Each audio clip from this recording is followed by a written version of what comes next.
Hey, this is Priyanka. We live in a world where everyone's trying to make a difference, to lift others, to inspire change, and that's beautiful. But here's something we don't talk about enough. You can't truly empower anyone until you've empowered yourself first. Real change doesn't start with fixing the world. It starts with stepping into your own power, your own truth, your own worth, because the stronger you become, the more strength you radiate into every space you enter. In this journey, your greatest tool is you. So let's talk about what it really means to uplift others by rising fully into your own potential. Self-empowerment starts within these 5 words, have shaped the way I live, think, and evolve. And if there's one truth I've learned on this unpredictable, beautiful, sometimes brutal journey of life, it's that real power isn't something the world gives you, it's something you give yourself. It doesn't come from awards, recognition, money, or people cheering your name. It comes from the quiet moments when you choose yourself. When you look in the mirror and decide to believe in who you are, no matter what anyone else sees. I've been through my fair share of ups and downs, rejections, failures, doubts. Those moments when you question your worth because something external didn't go your way. But that's the thing. When we rely too much on outside validation, we become prisoners to opinions, to circumstances, and you were never meant to be a prisoner. You were born to be powerful, to be free, to rise, and that starts when you go inward. Self-empowerment means you stop waiting for someone to choose you. You choose yourself. It's a decision to take responsibility for your own happiness, your own success, and your own healing. That kind of strength doesn't come overnight. It comes from doing the inner work, from understanding your story, embracing your scars, and reminding yourself that your worth is not negotiable. It is not up for debate. You have a voice. You have ideas. You have fire. But if you're constantly looking to the outside world to give you permission to shine, you'll always feel like you're not enough. The truth is, you are already enough. The challenge is to believe it before anyone else does. That belief, when it's real, when it's rooted in who you are, becomes unshakable. It becomes your foundation, your fuel, your fire. And here's the beautiful part. When you empower yourself, you start attracting everything meant for you. Opportunities, people, experiences. They all align when your inner world is strong. Because when you walk into a room owning who you are, the energy shifts. You don't need to be the loudest voice or the biggest personality. You just need to be authentic. And authenticity is the most powerful thing you can wear. For me. And yes, there were people who doubted me. But the only person whose belief truly mattered was me. So if you're waiting for someone to save you, inspire you, or show you the way, stop waiting. Look inward. Your power isn't out there. It's already within you, waiting to be discovered, trusted, and unleashed. Start from there. That's where your true story begins. Embrace your individuality. It's a simple phrase, but it holds the power to transform your entire life. I wish someone had told me this when I was younger, louder, and desperate to fit in. Because for so many of us, the world tries to put us in boxes. It tells us who to be, how to look, what success should mean, and even how we should think. But you weren't born to blend in. You were born to stand out. Boldly, unapologetically, and beautifully. I've learned that the things that made me feel different, even out of place at times, are the very things that became my strengths. Being Indian in Hollywood, having an accent, being too much of this, too little of that. All these labels, they used to make me question myself. But one day I stopped asking for permission to be me. I realized I wasn't here to shrink myself to fit someone else's comfort zone. I was here to be me, fully and fiercely. Embracing your individuality means loving the parts of yourself that the world might not understand. It's knowing that your quirks, your passions, your perspective, that's your magic. Don't dilute yourself just to be accepted. Don't try to fit into someone else's mold. There's nothing more exhausting than trying to be someone you're not. And trust me, it never leads to happiness. True joy comes when you live in alignment with who you really are. Look, being different is not a weakness. It's your superpower. Whether it's your background, your voice, your ideas, or your dreams, those things are not meant to be hidden. They're meant to be seen and heard. That's how we create change. That's how we build impact. Not by copying what's already been done, but by daring to be original. And it takes courage. It takes a lot of courage to show up as yourself in a world that's constantly telling you who you should be. But the more you show up as you, the stronger you become. You start attracting the right opportunities, the right people, the right energy, because you're no longer faking anything. You're aligned, you're real. When I walk into a room now, I don't try to be the most perfect version of anyone else. I try to be the most honest version of myself.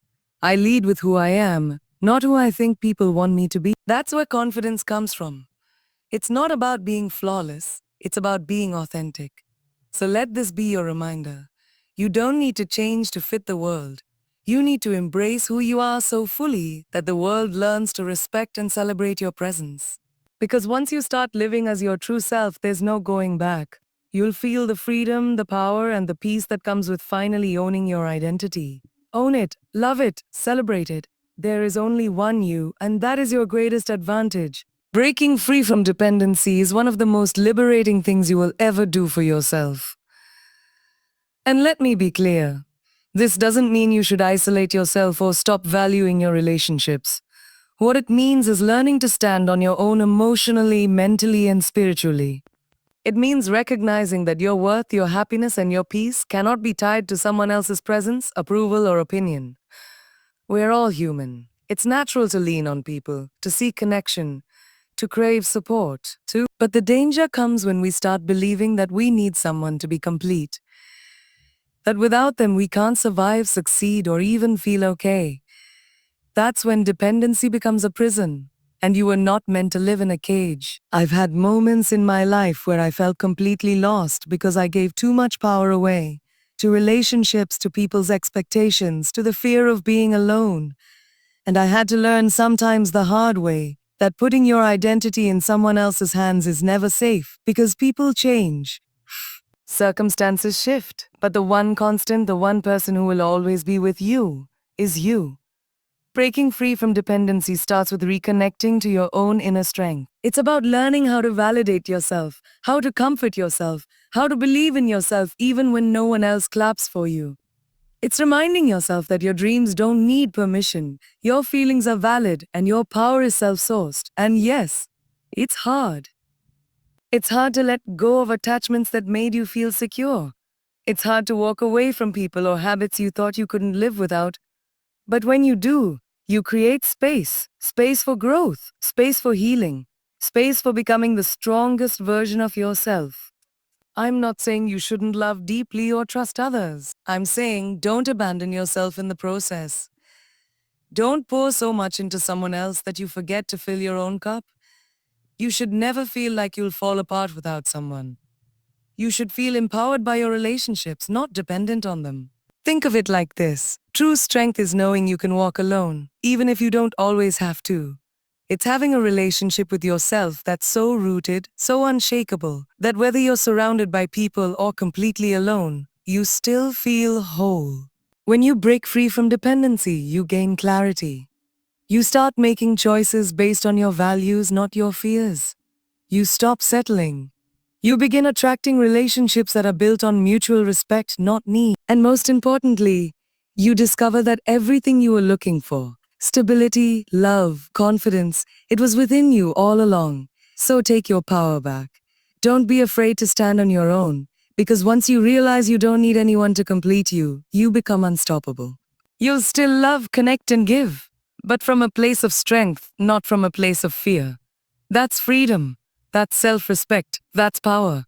Overcoming self-doubt is not just about building confidence. It's about changing the entire narrative you've been telling yourself. And trust me, I've been there. I've had moments in my life, many in fact, where I questioned everything about myself. Am I good enough? Smart enough? Beautiful enough? Do I belong here? The voice of self-doubt is quiet but dangerous. It whispers in your ear when no one's watching, convincing you that you're not worthy. But here's what I've learned. That voice is a liar, and you don't have to listen to it. We're not born doubting ourselves. That self-doubt is learned. It comes from criticism, comparisons, rejections, failures, moments that leave a mark. And over time, we begin to internalize that negativity until it becomes our own inner voice. But just because you've heard something 100 times, whether from the outside world or from your own mind, doesn't mean it's true. The truth is, you are capable of far more than you give yourself credit for. To overcome self-doubt, you have to be willing to challenge it. You have to catch those thoughts when they come and say, no, that's not who I am. It's about replacing I can't with I'll try, and I'm not enough with I am growing. It's a process, and it takes practice. But every time you stand up to that inner critic, you take your power back. One thing that's helped me is remembering my journey. All the times I didn't think I could, but I did anyway. All the times I failed and still got back up. That's evidence. That's proof that I can trust myself. And you have that proof too. You just have to look for it. Think back to the things you've overcome, the strength you've shown. Self-doubt doesn't stand a chance against self-awareness. Another powerful tool is self-compassion. We're so hard on ourselves. We set impossible standards, and then we beat ourselves up when we don't meet them. But would you ever talk to your best friend the way you talk to yourself? Probably not. So why do we do it? Be kind to yourself. Forgive yourself. Speak to yourself like someone you love, because you should. Also, stop comparing your path to someone else's highlight reel. That's a trap. Everyone's journey is different, and success doesn't look the same for everyone. Focus on your lane, your timing, your growth. When you do that, self-doubt begins to lose its grip. The truth is, confidence is not the absence of self-doubt. It's the decision to move forward anyway. It's about showing up even when you're scared, saying yes even when you're unsure, trying again even after you've failed. So if that little voice in your head is telling you that you're not enough, talk back. Tell it you're done playing small. You're done doubting your greatness. Because you are enough. You always have been. And the moment you start believing, that is the moment everything starts to change. Nurturing your inner strength is one of the most important and empowering things you can do for yourself. Because real strength, it's not just physical, it's not loud, and it's definitely not always visible. Real strength lives inside you. It's quiet, steady, and unshakable. And like anything valuable, it needs attention, care, and intention to grow. We live in a world that celebrates external success, fame, beauty, money, titles. But what truly sustains you when things get tough, when the lights are off and the crowd is gone, is your inner strength. That's the voice that tells you to keep going when everything feels like it's falling apart. That's the fire inside you that says, I've got this, even when the odds are stacked against you. But here's the truth. Inner strength doesn't just appear overnight. It's something you build, something you feed. And the way you nurture it is through small, consistent acts of self-respect, self-awareness, and self-belief. For me, it started with creating space for myself. In the middle of chaos, fame, and constant expectations, I had to learn how to be still, to check in with myself, to ask how am I really doing, whether it's through journaling, meditation, prayer, or simply sitting with your thoughts. Make time to connect with yourself. That's how you tap into your intuition, your wisdom, your strength. Another powerful way to nurture inner strength is by embracing your struggles, not running from them. Every challenge you face is an opportunity to grow stronger. I know that sounds cliché, but it's true. Some of the most painful moments in my life taught me the most about who I am. They pushed me to dig deeper, to hold myself together when I felt like breaking. And guess what? I came out stronger every single time. You also have to protect your energy. Surround yourself with people who lift you up, not tear you down. People who remind you of your worth, especially when you forget. But even more than that, you need to be that person for yourself. Don't wait for someone else to tell you you're strong. Look in the mirror and remind yourself daily. And let's talk about boundaries, because they're a huge part of inner strength. Saying no when you need to, walking away from what no longer serves you, standing firm in your values even when it's uncomfortable. That takes courage. But every time you honor your boundaries, you reinforce your power. Remember, nurturing inner strength doesn't mean you'll never feel fear, doubt, or sadness. It means you'll know how to move through those emotions without losing yourself. It means you'll be anchored in who you are, no matter what's happening around you. So feed that strength. Speak kindly to yourself. Trust your journey. And most importantly, never forget, you already have everything within you to face whatever comes next. Your inner strength is your superpower. Own it. Protect it. Grow it. The journey to self-love is one of the most intimate, transformative, and necessary journeys you'll ever take. And let me tell you something. It's not a straight path. It's messy. It's uncomfortable. And it requires you to look at parts of yourself you might have spent years trying to avoid. But it's also the most rewarding relationship you will ever have, the one with you. We grow up in a world that teaches us to seek love outside of ourselves, from parents, friends, partners, fans. And while those relationships are meaningful, they can never replace the relationship you have with yourself. Because the truth is, if you don't love yourself, you'll spend your whole life searching for someone else to fill that void. And that's a responsibility no one else can carry for you. For a long time, I thought self-love meant being perfect, looking a certain way, acting a certain way, achieving a certain level of success. But self-love isn't about perfection, it's about acceptance.